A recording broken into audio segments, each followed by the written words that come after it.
اور ہمارے بندے ایوب کو یاد کرو جب انہوں نے اپنے رب کو پکارا اور کہا کہ شیطان نے مجھ کو ایذا اور تکلیف دے رکھی ہے.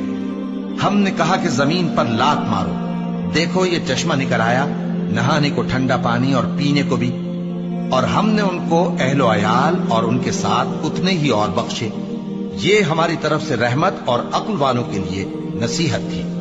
اور ہم نے کہا اپنے ہاتھ میں تنکوں کا ایک مٹھا لو، پھر اس سے مار لو اور قسم نہ توڑو. بے شک ہم نے ان کو ثابت قدم پایا، بہت خوب بندے تھے، بے شک وہ بہت رجوع کرنے والے تھے. اور ہمارے بندوں ابراہیم اور اسحاق اور یعقوب کو یاد کرو جو قوت والے اور صاحب نظر تھے.